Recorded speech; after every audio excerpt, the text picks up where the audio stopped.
Cette image est un peu floue et de loin, on peut avoir l'impression que cette dame est en train de déposer un colis dans une consigne. Eh bien, pas du tout. Cette femme est en train d'abandonner son bébé. Ça se passe à Séoul. C'est un pasteur qui a imaginé ce dispositif, tout simplement parce qu'en Corée du Sud, les mères célibataires sont totalement rejetées par la société. Résultat, des centaines de milliers d'orphelins et parmi eux, des enfants qui ont été adoptés par des couples de Français qui reviennent des années plus tard pour tenter de retrouver leur mère biologique.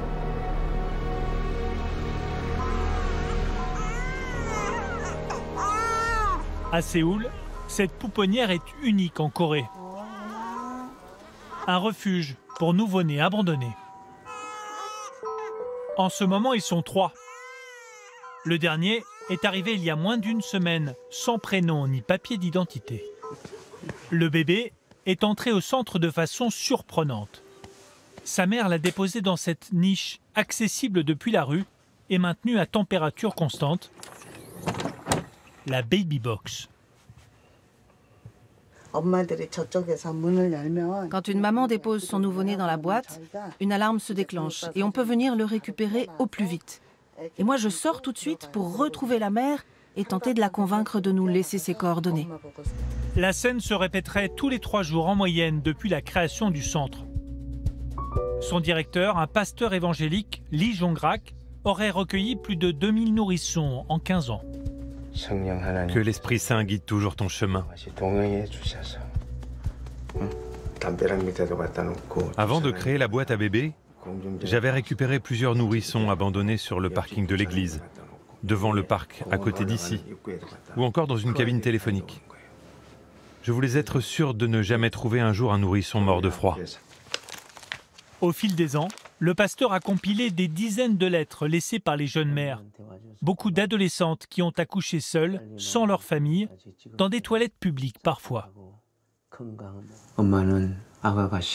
ne te laisse pas partir parce que je te déteste ou parce que tu ne me plais pas, mais parce que je suis une mauvaise mère, incapable de te donner suffisamment d'amour. Je n'essaierai jamais de te retrouver. Grandis sans penser à moi, avec quelqu'un de meilleur que moi. Bonjour. Ah, vous êtes là? Le bébé va maintenant rejoindre un orphelinat d'État. On arrive. Ils sont là. Préparez le bébé. Couvrez-le bien. Les cadeaux contenus dans ces sacs resteront les seuls souvenirs de sa mère biologique. La législation coréenne ne prévoit pas d'accouchement sous X. Bonjour. Et punit les abandons d'enfants. Les nouveau-nés non déclarés ne peuvent rester qu'une semaine au refuge avant de rejoindre un orphelinat sous escorte policière. Controversée, la boîte à bébé du pasteur Lee met en lumière une réalité peu reluisante de la société coréenne, les abandons d'enfants. En Corée du Sud, les femmes sont confrontées à une équation insoluble. Être mère célibataire est une honte, mais la contraception est difficile d'accès et l'avortement était encore un crime il y a 2 ans. Les abandons ont été facilités par le business lucratif de l'adoption. Depuis 70 ans, 200 000 enfants ont ainsi été expédiés à l'étranger avec des dossiers souvent falsifiés.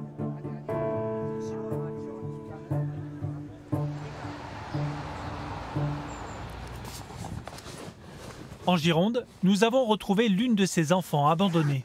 Anna a vécu les 6 premières années de sa vie en Corée, avant son adoption en France avec son frère en 1979. À 50 ans, elle s'apprête à revenir pour la première fois dans son pays natal. J'avais 6 ans, avec mon frère qui en avait 8 et demi. De ses racines coréennes, Anna n'a pu conserver que quelques photos et un dossier administratif.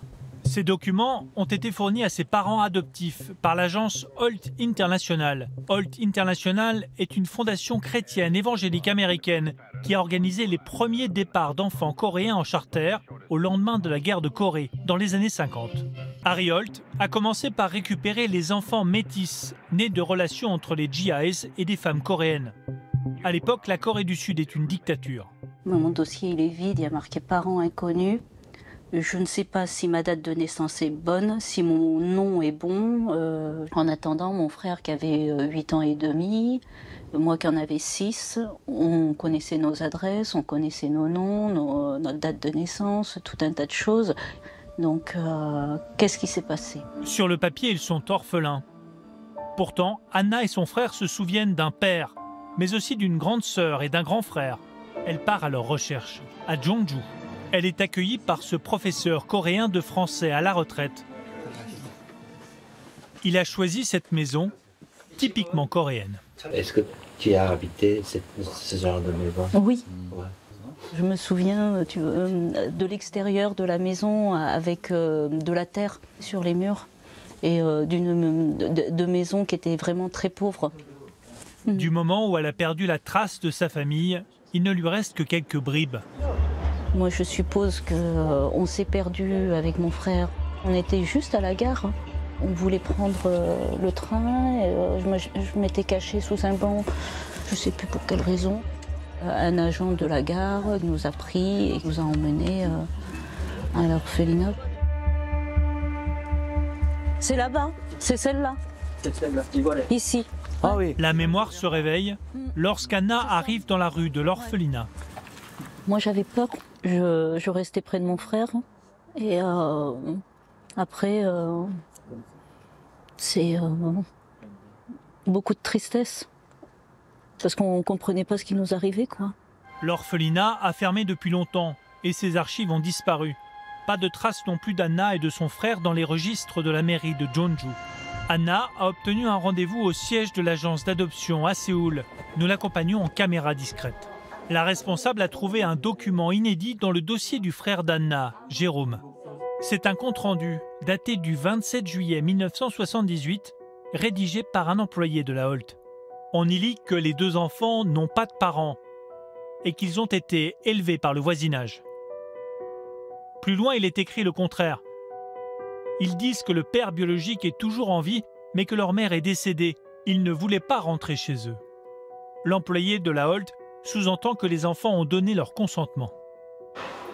À 7 ans et demi, Jérôme a bien donné le nom de nos parents. Pas exagéré. Mes enfants, quand ils avaient 6 ans et 7 ans, ils savaient. Tu connais le nom de tes parents. Donc ils vendent des enfants et ils ne savent même pas d'où ils viennent. Ils gardent même pas les traces de l'endroit et des personnes. C'est aberrant. Faute de nom, Anna lance une bouteille à la mer. Elle va s'adresser directement à sa famille par les ondes. Je souhaite retrouver les membres de ma famille, mes frères et sœurs. Je veux qu'ils sachent qu'ils peuvent me contacter sans crainte ni culpabilité. L'adopté a une autre piste. La police a accepté de comparer son ADN avec la base nationale. Peut-être y aura-t-il une correspondance avec un membre de sa famille. Son histoire n'est pas un cas isolé. Holt et les autres agences d'adoption sont accusées d'avoir falsifié de nombreuses procédures, ce qu'elles contestent. L'État coréen aussi est mis en cause. Des adoptés veulent obtenir des réparations financières. En pleine lumière, au cœur de l'Assemblée nationale. Ils sont venus des États-Unis, de France, de Scandinavie, pour un forum à l'occasion des 70 ans de l'adoption en Corée. Peter Möller, président de la principale association d'adoptés. Abandonné à l'âge de 6 mois, élevé au Danemark, lui aussi a découvert qu'il n'était pas réellement orphelin, comme écrit dans son dossier. Une de nos membres a le même nom, la même identité que 4 autres adoptés. Un autre a le nom d'un enfant mort. Un autre adopté encore, qui a pu retrouver sa famille biologique, a découvert qu'on leur avait dissimulé la vérité. On leur a dit que l'enfant reviendrait dans la famille après ses études, à l'âge de 20 ans. Qui a posé ce tampon, à ton avis? Ce n'est pas très clair. J'ai découvert ce rapport de 1988 du Parlement coréen sur le système d'adoption. Il était resté confidentiel et conclut que les maternités, les hôpitaux, mais aussi certains responsables politiques touchaient de l'argent des agences d'adoption s'ils trouvaient des enfants disponibles. Le rapport parle de vente d'enfants et conclut que les agences d'adoption ont perdu tout sens moral, qu'il s'agit de trafic d'êtres humains. Malgré le scandale, les adoptions internationales continuent. En Corée du Sud, l'abandon reste une issue pour les mères célibataires, mises au banc de la société. Allez, on y va. Il a fallu beaucoup de courage à Soo Jin-jong, 42 ans, pour élever seule sa fille. Elle n'a jamais caché son statut de mère célibataire, ce qui lui vaut d'être régulièrement victime de rejet de la part des autres mamans de l'école. Au début, quand je la déposais à l'école maternelle et que ma fille saluait ses amis, certains parents se dépêchaient d'éloigner leurs enfants, en faisant semblant de ne pas nous voir. Et c'est arrivé aussi à l'école primaire. Je ne savais pas qu'il y avait un groupe de messagerie pour les parents d'élèves. C'est la maîtresse qui m'a appris son existence. Le jour de la réunion parents-prof, je me suis dit, tiens, elles ont fait leur groupe sans moi. Le rire, une façon de conjurer le sort depuis que la jeune femme est tombée enceinte à 30 ans.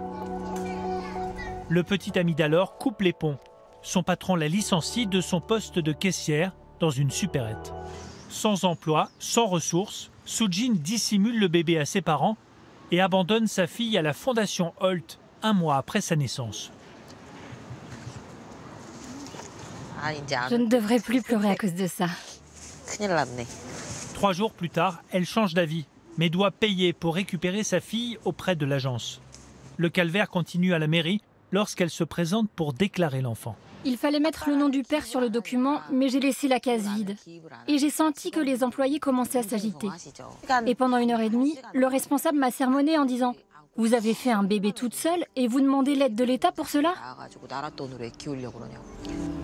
La chance a tourné lorsque Soo-jin croise la route d'une association de mères célibataires. La jeune femme aide désormais d'autres mamans sur les forums, notamment en quête d'écoute et d'informations sur leurs droits. Lorsqu'on postule pour un emploi, les entreprises demandent toujours, en plus du CV, une copie du livret de famille.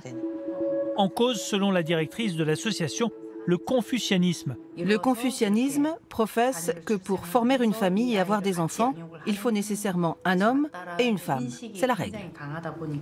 Alors si une femme décide d'avoir un enfant sans être mariée, elle est regardée très bizarrement. Les gens se sentent autorisés à lui demander de façon agressive « Mais pourquoi tu as fait ce choix-là » Cette culture patriarcale expliquerait qu'aujourd'hui encore, 93% des mères célibataires avortent ou abandonnent le bébé.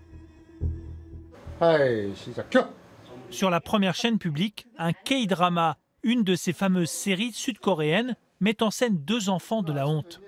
Un jeune père célibataire et une jeune adoptée. Et c'est un succès.